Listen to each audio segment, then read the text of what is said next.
ఏదైనా ఆపద వస్తే పోలీసులను ఆశ్రయిస్తాం. అదే పోలీసులు కీచకులుగా మారి వెంటపడితే ఆ బాధ ఎవరికి చెప్పుకునేది? ప్రమాదం ముంచుకొచ్చింది, పట్టించుకోండి మహాప్రభో అని పోలీసులను ఆశ్రయించిన మహిళలకు న్యాయం దక్కకపోగా పోలీసుల కామవాంఛలకు బలి కావాల్సి వస్తోంది. ఈ మధ్యకాలంలో కొందరు ఖాకీలు పోలీస్ స్టేషన్లు వేదికగా కీచక పర్వం సాగిస్తున్నారు. ఇలాంటి ఘటనలు వరుసగా బయటపడుతూనే ఉన్నాయి. తాజాగా మరో 2 పోలీసుల బలాత్కార పర్వం బయటపడింది. బాధితులను రక్షించాల్సిన పోలీసులు వారి పట్ల విలన్లుగా మారుతున్నారు. ముఖ్యంగా మహిళల విషయంలో కొందరు పోలీసులు దారుణంగా ప్రవర్తిస్తున్నారు. కంప్లైంట్ ఇవ్వడానికి వచ్చిన వారిపైనే కన్నేస్తున్నారు. వారి బలహీనతను అడ్డం పెట్టుకుని తమ వాంఛలు తీర్చుకునేందుకు ప్రయత్నిస్తున్నారు. అవసరమైతే భయపెడుతున్నారు, బెదిరిస్తున్నారు. ఇలా కొందరు ఖాకీలు చేస్తున్న కంత్రి పనులతో మొత్తం పోలీస్ వ్యవస్థపైనే నమ్మకం పోయే పరిస్థితి ఏర్పడింది. కాళేశ్వరం ఎస్ఐ భవానీసేన్ నిర్వాకాన్ని మరువకముందే మరో 2 పోలీసుల బాగోతం బయటపడింది. తాజాగా నల్గొండ జిల్లాలో ఖాకీ ముసుగులో ఉన్న కీచకుడి వ్యవహారం బయటపడింది. సహాయం చెయ్యాలని పోలీస్ స్టేషన్ మెట్లెక్కిన మహిళను లోబర్చుకునేందుకు అన్ని విధాలా ప్రయత్నించాడు ఎస్ఐ. నల్గొండ జిల్లా సాలి గౌరారం ఎస్ఐ వాస ప్రవీణ్ కుమార్ ఓ కేసు విషయంలో పోలీస్ స్టేషన్కు వచ్చిన మహిళను లైంగికంగా వేధించాడు. తనకు కోఆపరేట్ చేస్తే కేసును పరిష్కరిస్తానని అసభ్యంగా మాట్లాడాడు. భూ వివాదంపై జరిగిన ఘర్షణ కారణంగా ఆమె పోలీసులకు ఫిర్యాదు చేయగా స్టేషన్కు పిలిపించిన ఎస్ఐ వేధింపులకు గురిచేశాడు. ఆమె భర్తతో దూరంగా ఉంటుందని తెలుసుకున్న ఎస్ఐ ప్రవీణ్ కుమార్, భర్తతో ఎందుకు దూరంగా ఉంటున్నావు, అతనితో ఉండడం ఇష్టం లేదా అంటూ గుచ్చి ప్రశ్నించాడు. తాను ఎప్పుడు పిలిస్తే అప్పుడు రావాలని, తన కోసం చేపల కూర, చికెన్ వండుకు తేవాలని గొంతెమ్మ కోరికలు కోరాడు. 2 గంటల పాటు తన ఛాంబర్లో కూర్చోబెట్టుకుని అసభ్యకర మాటలతో విసిగించాడు. అతని మాట వినకపోవడంతో కుటుంబ విషయాల్లో జోక్యం చేసుకుని గొడవలు సృష్టిస్తున్నాడని బాధితురాలు ఆరోపించింది. బాధిత మహిళ జిల్లా ఎస్పీకి ఫిర్యాదు చేయడంతో ఈ విషయం వెలుగులోకొచ్చింది.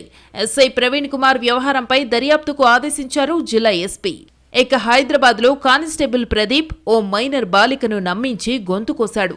పెళ్లి చేసుకుంటానని నమ్మించి శారీరకంగా వాడుకుని వదిలేశాడు. ఎవరికైనా చెబితే ఫోటోలు, వీడియోలను సోషల్ మీడియాలో అప్లోడ్ చేస్తానంటూ భయపెట్టాడు. చివరకు బాధితురాలి తల్లి ఫిర్యాదుతో ఊచలు లెక్కబెడుతున్నాడు కానిస్టేబుల్. రాజేంద్రనగర్లోని బుద్వేల్ ప్రాంతానికి చెందిన ప్రదీప్ 2020 బ్యాచ్కు చెందిన కానిస్టేబుల్.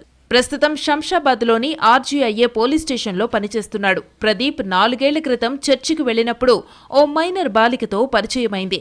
ఆ పరిచయం కాస్త ప్రేమగా మారింది. ఆమెను పెళ్లి చేసుకుంటానని నమ్మించి శారీరకంగా వాడుకున్నాడు. 1 ఏడాది క్రితం ఆ బాలికను కాదని మరో యువతిని పెళ్లి చేసుకున్నాడు ప్రదీప్.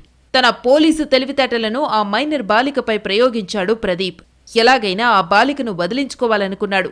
మామూలుగా నచ్చ చెబితే వినదని ఆమెను బ్లాక్మెయిల్ చేశాడు.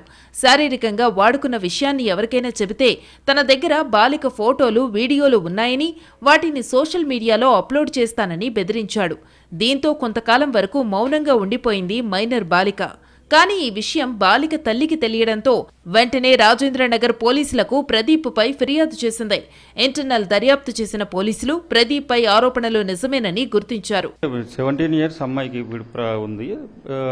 వేరే గత సంవత్సరం క్రితం అతను పెళ్లి చేసుకుంటానని చెప్పి వేరే అమ్మాయిని పెళ్లి చేసుకున్నాడు. కాబట్టి ఇప్పుడు వచ్చి ఆమె ఫిర్యాదు ఇచ్చింది కాబట్టి దాని మీద చర్య తీసుకోవడం జరిగింది. ఈ అమ్మాయి ఏదో ఫోటోలు, వీడియోలు ఉన్నాయి, తనను బ్లాక్మెయిల్ చేశాడు, సోషల్ మీడియాలో అప్లోడ్ చేస్తానని చెప్తున్నారు. ఇది ఎంతవరకు వాస్తవం?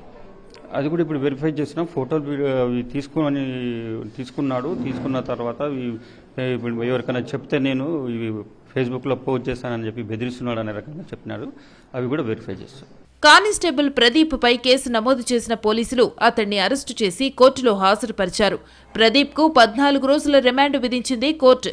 ప్రదీప్ పనిచేసిన చోటల్లా అతడిపై లైంగిక వేధింపుల ఆరోపణలొచ్చాయి. దీంతో అతడిపై క్రమశిక్షణ చర్యలు తీసుకునే ఆలోచనలో ఉన్నారు ఉన్నతాధికారులు.